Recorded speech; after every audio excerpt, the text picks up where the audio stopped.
வணக்கம் நண்பர்களே, முக்கிய அப்டேட்டை இந்த பதிவில் பார்க்க போகிறோம். தினத்தந்தியில் காலையில் ஒரு நியூஸை படிக்க முடிஞ்சிச்சு. முதல்வர் விஜய் காலையில் அவருடைய வீட்டில் இருந்து புறப்படுறாருல தலைமை செயலகத்துக்கு, நீலாங்கரை வீட்டில் இருந்து காலையில் புறப்படும் போதே மதியானத்துக்கான லஞ்சையும் கட்டியே கொண்டு வந்துடுறாராம். மதியானம் அவருடைய கேபின்லேயே சாப்பிட்டுட்டு மறுபடியும் அலுவல் பணியை தொடங்குறாரு. மாலை வரைக்கும் அலுவல் பணியை முடிச்சுட்டு வீடு புறப்படுறாரு, வீடு திரும்புறாரு அப்படின்னு ஒரு நியூஸை படிக்க முடிஞ்சிச்சு. எவ்வளோ சின்சியராக இருக்கார் பார்த்தீங்களா சிஎம். டயத்தை வேஸ்ட் பண்ண விரும்பலை அப்படின்னு சொல்லிட்டு தினத்தந்தி ஒரு நியூஸை போட்டிருக்காங்க. நான் என்ன கேள்விப்பட்டேன் அப்படின்னா, தலைமை செயலகத்திலேருந்து கோட்டையிலேருந்து நீலாங்கரை சிஎம் உடைய வீடு டிஸ்டன்ஸு 18-19 கிலோமீட்டராம். சிஎம் விஜய் அவர்களுக்கு அவ்வளவு ரசிகர்கள். இப்போது சிஎம்மாவும் ஆகிட்டார். நார்மலாகவே அவ்வளவு ரசிகர்கள். இப்போ சிஎம்மும் ஆனதுனால விஜய் பார்க்குறதுக்கு போகிற வழியில் அவ்வளோ பேர் கூடுறாங்களாம். இப்பையும் அவங்க மத்தியில் 18 கிலோமீட்டரு விஜயை நீலாங்கரையிலேருந்து கோட்டைக்கு கூட்டிகிட்டு வந்து கோட்டையிலேருந்து நீலாங்கரைக்கு கூட்டிகிட்டு போகிறதே பாதுகாப்பு அதிகாரிகளுக்கு பயங்கர சவாலாக இருக்குது, சிரமமாக இருக்குது அப்படின்னு சொல்லிட்டு ஒரு செய்தியை கேள்விப்பட்டேன். அதனால் நீலாங்கரையிலேயே விஜய் ஸ்டே பண்ணாமல் பக்கத்தில் கோட்டைக்கு பக்கத்துலேயே எங்கேயாவது ஸ்டே பண்ணால் பாதுகாப்பு அதிகாரிகளுக்கு வசதியாக இருக்கும் அப்படின்னு ஒரு ஆர்டிக்கிளை படித்தேன். அது ஒரு பக்கம் ஓடுது. இந்த பக்கம் தினத்தந்தி என்ன போட்டிருக்காங்க, காலையில் வரும்போதே சாப்பாடை கட்டி கொண்டு வந்துடுறாரு அப்படின்னு சொல்லிட்டு நியூஸ் போட்டிருக்காங்க. இதெல்லாம் ஒரு செய்தியா அப்படின்னு நீங்கள் நினைக்கிறது எனக்கு புரியுது. முக்கியமான விஷயங்களை ஏன் தமிழக மீடியாக்கள் டிபேட் பண்ணவே மாட்டாங்க அப்படிங்கிறது தான் ரொம்ப வேதனையாக இருக்குது. சத்தியம் டிவி ஒரு பிரேக்கிங் நியூஸை வெளியிடுறாங்க. பேரு தான் சத்தியம் டிவி. ஆனால் சத்தியம் டிவியில் வரக்கூடிய தலைப்பு செய்திகள்லாம் இருக்குது பார்த்தீங்களா, டிஆர்பி ரேட்டிங்காக சில விஷயங்களை அவங்களே கிரியேட் பண்ணுவாங்க. அடிக்கடி தான் நான் பார்த்துருக்கேன். அந்த சத்தியம் டிவியில் இன்றைக்கி ஒரு தலைப்பு செய்தி, பரந்தூர் விமான நிலைய கட்டுமான பணிகள் இருக்குல்ல, அதை விஜய் நிப்பாட்டிட்டாரு, நிறுத்த சொல்லி உத்தரவு போட்டிருக்காரு. பரந்தூரில் விமான நிலையம் அமைக்கக்கூடாது அப்படின்னு அங்கே இருக்கக்கூடிய நிறைய பொதுமக்கள் 2 வருடங்களுக்கு மேலாக போராட்டம் நடத்துகிறாங்க.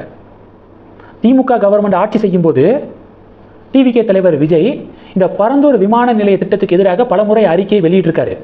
இப்போ முதல்வராக வந்த பிறகு அந்த பரந்தூர் விமான நிலைய பணிகளை தற்காலிகமாக நிப்பாட்டி வைங்க அப்படின்னு விஜய் சொன்னதாக சத்தியம் டிவியில் நியூஸ் போடுறாங்க. இது உண்மையா பொய்யா அப்படிங்கிறது தெரியலை. இது உண்மையாக இருந்துச்சு அப்படின்னா டெஃபினட்டாக இது தமிழகத்தை பொறுத்த வரைக்கும் பேட் நியூஸ் தான்.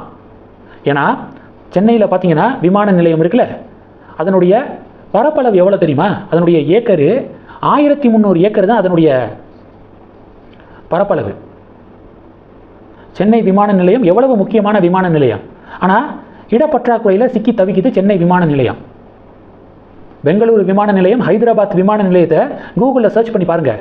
பெங்களூரு விமான நிலையத்துடைய ஏக்கர் எவ்வளவு ஏக்கரில் பெங்களூரு விமான நிலையம் அமைக்கப்பட்டுள்ளது அப்படின்னு ஆய்வு செஞ்சு பார்த்தீங்கன்னா 4000 to 4700 ஏக்கராம் பெங்களூரு. ஹைதராபாத் விமான நிலையம் 5000 ஏக்கராம். ஆனால் சென்னை விமான நிலையம் 1300 ஏக்கரில் தான் இருக்குது.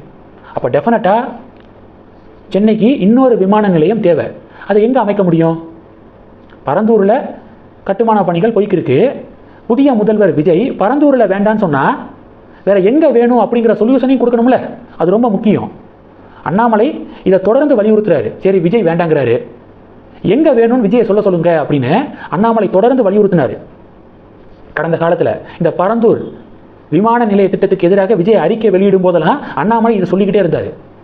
இப்போ சிஎம் ஆனதுக்கப்புறம் ஒருவேளை சத்தியம் டிவியில் சொல்கிற மாதிரி இந்த கட்டுமான பணிகளுக்கு தடை விதிச்சிருந்தா அண்ணாமலை புள்ளி விவரத்தோட இந்த கேள்விகள்லாம் எழுப்புவதற்கு வாய்ப்பு இருக்குது. சத்தியம் டிவியில் வரக்கூடிய இந்த செய்தி ஃபேக்காக இருந்துச்சுன்னா வழக்கம் போல் பிரச்சனை இல்லை. ஒருவேளை உண்மையாக இருந்துச்சுன்னா அது டெஃபினட்டாக சென்னைக்கும் தமிழ்நாடுக்கும் அது பேட் நியூஸ் தான். ஒவ்வொரு முக்கிய நகரங்களும், மற்ற மாநிலங்களில் இருக்கக்கூடிய முக்கிய நகரங்களும் போட்டி போட்டு வளர்ந்துக்கு இருக்காங்க. விமான நிலையம் நல்லா ஸ்ட்ராங்காக இருந்தால் தான் நிறையா இன்வெஸ்ட்மெண்ட்டு மாநிலத்துக்குள்ளே வரும். அந்த வகையில் விமான நிலையம் அப்படிங்கிறது ஒரு மாநிலத்துடைய வளர்ச்சிக்கு ரொம்ப முக்கியம். அந்த வகையில் சென்னைக்கு இன்னொரு விமான நிலையம் அப்படிங்கிறது அத்தியாவசியம். பரந்தூர் வேண்டாம் அப்படின்னு சிஎம் முடிவெடுத்தா ஆல்டர்னேட்டிவாக எங்கே அமைக்கணும் அப்படிங்கிறதையும் சிஎம் உடனடியாக முடிவெடுக்கணும், காலம் தாழ்த்தாமல். இந்த விவகாரத்தை பற்றி உங்களுடைய பார்வைகளை கமெண்ட் பண்ணுங்கள். இந்த விவகாரத்துக்கு அண்ணாமலையுடைய ரியாக்ஷனுக்காக வெயிட்டிங். அண்ணாமலை வெயிட் பண்ணுவாருன்னு நினைக்கிறேன். இந்த சத்தியம் டிவி சொல்கிறதெல்லாம் நம்ப மாட்டார், கொஞ்சம் வெயிட் பண்ணுவார். உண்மையாக இருக்கும் பட்சத்தில் அண்ணாமலை காதுக்கு கண்டிப்பாக போகும். அண்ணாமலையுடைய ரியாக்ஷன் என்னவா இருக்கும் அப்படிங்கிறத தெரிஞ்சுக்க எனக்கு பர்சனலாக ரொம்ப ஆர்வமாக இருக்குது. உங்களுடைய பார்வைகளை கமெண்ட் பண்ணுங்கள். இனி களம் டிவிகேவா டிஎம்கேவா கிடையாது, டிவிகேவா பிஜேபியா அப்படிங்கிறதான் களம். ரொம்ப சுவாரஸ்யமாக இருக்கும் தமிழக அரசியல். உங்களுடைய பார்வைகளை கமெண்ட் பண்ணுங்கள். தொடர்ந்து கனெக்டில் இருங்க. அடுத்தடுத்து நிறையா பதிவுகளை பார்க்க போகிறோம்.